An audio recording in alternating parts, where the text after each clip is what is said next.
Welcome to the Best 5-Minute Wine Podcast. I'm your host, Forrest Kelly. From the seed to the glass, wine has a past.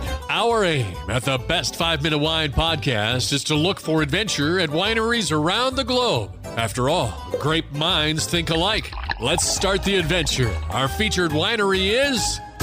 We continue our conversation with Barry Hus of Florida's largest winery, Lakeridge Winery Vineyards. Let's touch on just a little bit about what kind of experience when somebody comes to the winery and they plan on spending a good amount of time. What will they be doing?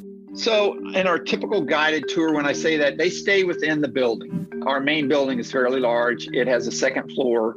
They go up into the theater. It's a church pew style. They sit and watch the film. It's about 10 minutes. It goes through the history of wine and winemaking in Florida and how we got involved in it. Then there are walkways that go across our production area. And from the walkways, they can see our bottling line and our tanks and the processes and the pumps and everything and the workers down below.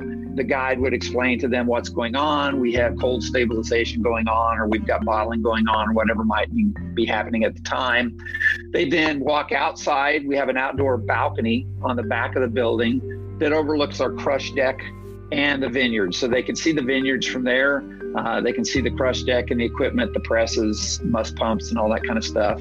And depending on the time of year, like right now, we just finished pressing the last of our grapes yesterday. So from August and early September, they can see the grapes being crushed. The rest of the time, they will see the vineyards in full bloom or dormant, depending on the time of the year. And the guide will talk to them about that. They don't actually go out into the vineyard. And then from there, they come across another walkway, mezzanine. Generally Monday through Thursday, we're bottling, and they can see the bottling line in action. And then from there, they go into the main part of the retail shop where our tasting counter is. Customers can get up close to the vines out in our festival area. They can walk right up to the vineyard and see the vines and the grapes and things like that. That sounds like a great experience, getting to see all of those activities, those sensations. Now, to become Florida's largest winery, I'm sure you've probably had to overcome some obstacles, maybe, or is it just on how you view things? No, there really hasn't been one. It's been, we've had some challenges like COVID. We've had some things come up along the way but that's business.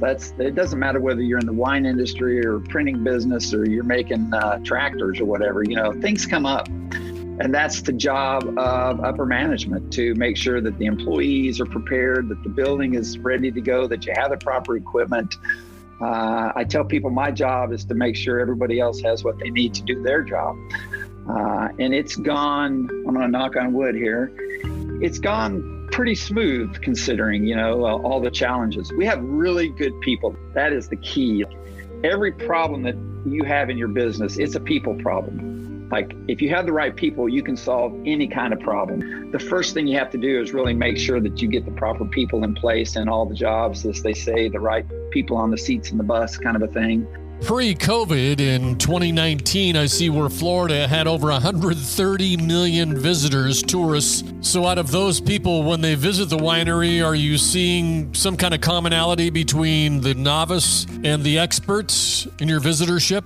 Yeah, there's a commonality, and they do run that full gamut, from people who are very curious and have never seen it to people who have seen hundreds of them, have been all over the world and seen them. I think the commonality is the surprise that something like this exists in Florida. Nobody thinks of Florida as having any kind of wine industry at all, let alone something that's of this size. And then the flavor of the wine is so uniquely different from anything else that they're going to taste. And even people who generally are dry drinkers are surprised at, it's a sweet wine, but it's more of a fruit forward kind of a sweetness and not like a sugary sweetness to it. We serve it chilled.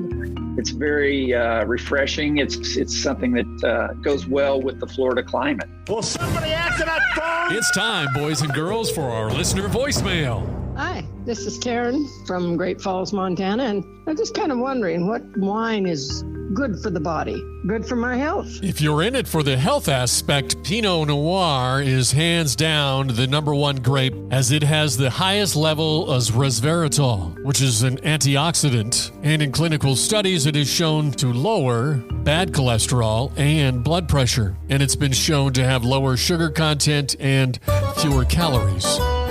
Thank you for listening. I'm Forrest Kelly.